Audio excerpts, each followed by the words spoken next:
hey there, hello there guys. It is Wild Linderka. Thanks so much for stopping in and checking on me. I appreciate it. Today I am coming to you with another collaboration with fellow keto YouTubers. We are doing Sinful sides this month. So these are kind of decadent sides that we enjoy cooking with our keto meals. And the one that I'm going to do is pretty simple. There's many different variations of this, but I'm going to be doing a loaded cauliflower bake, which some people do consider it a faux mac and cheese, but let's just be real. There's no amount of cauliflower in the world that's going to make you think something's a macaroni when it's not. So I'm just going to take you guys along with me while I'm making it. It's just a really quick recipe.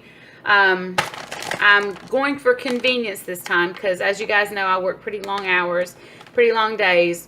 So some of these things may not be strict keto, which is what I'm trying to achieve now, just for health reasons. So kind of using up the things that I already have in the refrigerator that may not be the best of ingredients, but they are still definitely keto. I mean, there's no doubt about it, but we're looking at convenience. So I have 2 bags of frozen cauliflower, and this is the steamable kind. So I'll be putting this in the microwave. Told you, convenience people. Putting this in the microwave, and then I'm going to make a cheese sauce. And my cheese sauce is going to consist of butter, Philadelphia cream cheese. I prefer to use Philadelphia cream cheese because the, well, for one, the ingredients in it are spot on.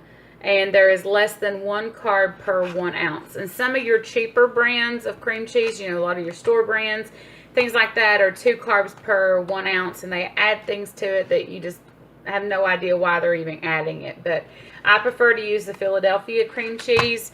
I'm also using heavy whipping cream. Again, this is from Walmart.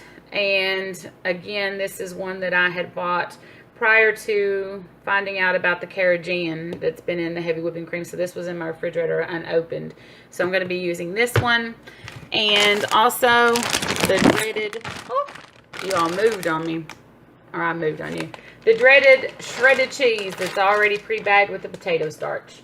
Yeah, and there it is. So I'm going to use this cheddar cheese. And like I said, always best if you can shred yourself, but sometimes it's just not feasible. Now, also to my cauliflower bake, I'm going to be adding just a little bit of Dijon mustard.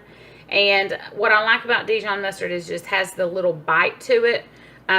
So it's not going to be like real mustardy at all, but it's just enough to give it, you know, that little, I don't know. I don't even know what you call it. They call it what? Umami or whatever, is the blending of the blending of the senses when eating. So that. And then also in my refrigerator, I found that I still had some real bacon pieces. So I'm going to be using these as well. Of course, we know that real bacon is best, but convenience people. So I'm going to go ahead and stick the cauliflower in the microwave. And while that's doing it, I'm going to go ahead and show you how I make my cheese sauce, and with one other special ingredient, which I'll show you when it happens and why I use it. So I will see you guys in just a bit. Okay guys, so I have started making my cheese sauce, and what I'm starting out with here is I have 1 tablespoon of butter, and I have about 2 ounces of cream cheese, and I'm just going to let this melt.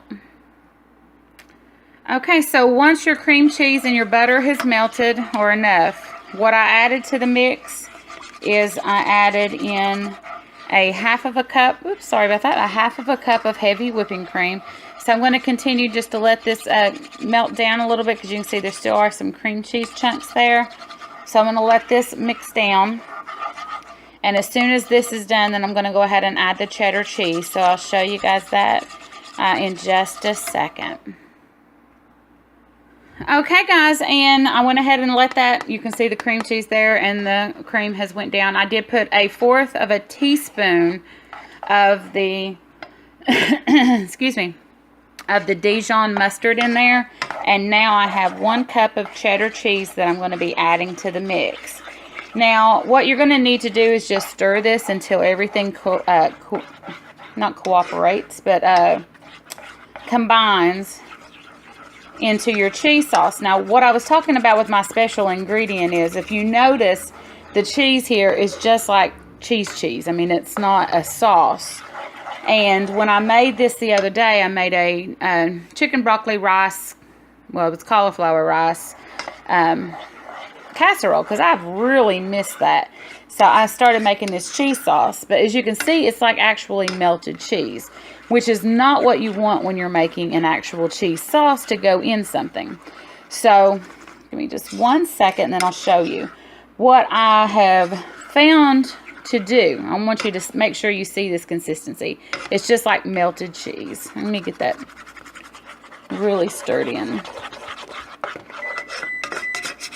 And that's the oven. You're going to need to preheat your oven to 400 degrees. Okay, so here we go. And this is just melted cheese. It's not a cheese sauce. So what I do is I do take some chicken bouillon powder and add it to water. And then I'll add it to my cheese sauce. Now, I made a whole cup, but I'm not going to use a whole cup. You just use it to where, you know, you can eyeball it, you know, just decide. You're a chef. You can you can come up with it yourself. But as you can see, it turns it into more of a cheese sauce rather than just melted cheese. And that's what you want in order for it to incorporate into your... Incorporate, that's the word, not combine, incorporate. So that's what you want it to look like. See, it's still runny, but it's not stringy like cheese. So, now that I have my cheese sauce made, my cauliflower has already went off in the microwave, so I'm going to go ahead and get that, and I will show you guys the next step in just a second. Hey y'all, so we are back. As you can see, I kind of got a little bit wet from doing all that. The cauliflower kind of had a little bit of an issue once. I'm crooked here, so I'm sorry. Had a little bit of an issue once I brought it out of the microwave. But what I did now is I do have a Pyrex dish, and I have sprayed it with my Crisco olive oil spray. That's just to keep some of the cheese from sticking. So I have my cauliflower. It's come out of the microwave, and the pieces for me are just a little bit too big. So I'm just going to take a knife here real quick, and I'm just going to do some rough chopping. You don't want to rice it, but I don't want no really big pieces. You know, I want to be able to do bite-sized pieces. So I'm just cutting some of this up just a little bit. I kind of smushed on the bags when they were in the microwave, so it's probably my fault that they exploded on me once they come out of the microwave. I mean, I got drenched. But anyway, it does happen. So I'm just cutting up some of the bigger pieces here.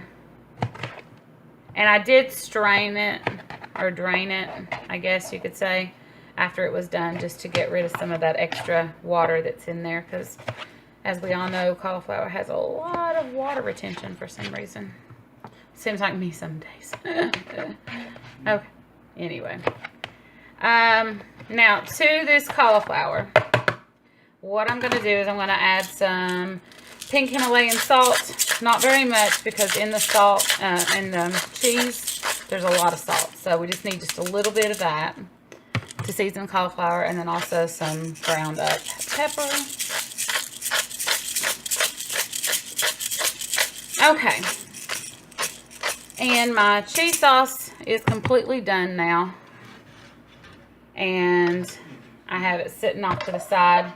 And as you can see, it's not cheesy runny, it's just cheese sauce. So I'm going to go ahead and pour my cheese sauce, and I have my cauliflower in a bowl. So I'm just going to go ahead and pour my cheese sauce directly onto the cauliflower. Sorry for the noise. And guys, do not mind these pots. I have had these pots since I got married. And that's been going on 13 years in December. So I'm one of these people that if it ain't broke, don't fix it. So I'm not going to get rid of it until it no longer serves its purpose. And it does. So for me, it still works. Okay. So I got the cheese sauce in. And it tastes really good. Super good. That bite from that Dijon is amazing.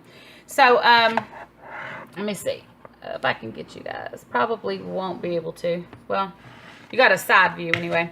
So what I'm going to do now is just go ahead and mix up my cauliflower with the cheese sauce. Like so. And it really coats it. Really coats it very nicely. So that's what we're looking for. And now I'm going to go ahead and take my bacon bits that I had left over, and I'm going to go ahead and add them to it right now.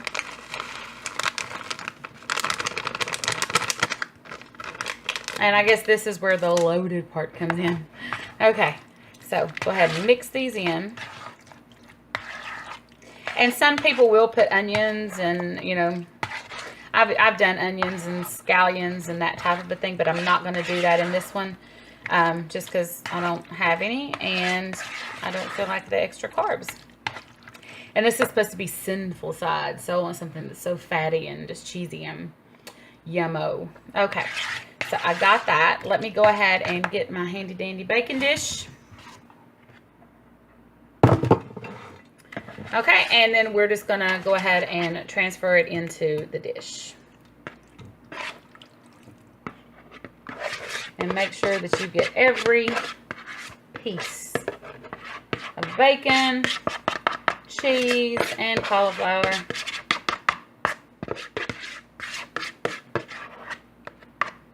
And guys, I started thinking about it. I was going to have like all the macros and all the stuff like that. But you know what? I decided not to do that with this because we are doing sinful sides. So my whole thing is if you're going to be eating it, let it be sinful. It's all keto, so you're good. You don't want to eat the whole pan by yourself, but hey, if you want to, go for it. It is your right and your responsibility to maintain your own health. I'm not here to lecture you at all. Okay, so we got it in the pan like so. Now, what we're going to finish it off with is the rest of our cheese. So I'm just going to put a little bit more cheddar cheese on top. Well, actually, I'm just going to go ahead and finish out this bag because it is needing to be gone.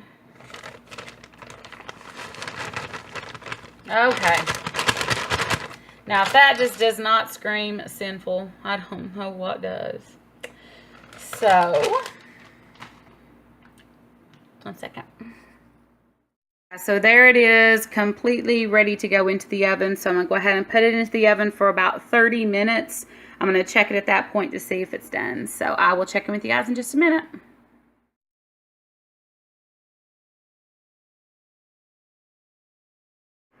Okay guys, so it literally just came out of the oven. And it is still bubbling, if you can see. Oh, but it looks so good. I'm so excited to eat this. I do have some chicken in the air fryer that I'm going to be eating with it. So I'm just going to let this sit for a little bit, guys. But it looks so good. I'm so excited. Thanks so much for stopping in with me as I show you my sinful side. Be on the lookout for the other collaborators down below. They've all done their sinful sides. So we want to make sure that we get that out there for everybody. Right now, I'm just going to cover this up with some aluminum foil because I'm not ready to eat. But anyway, guys, thanks so much. I do appreciate each and every one of you. I will see you guys later. Take care. Bye.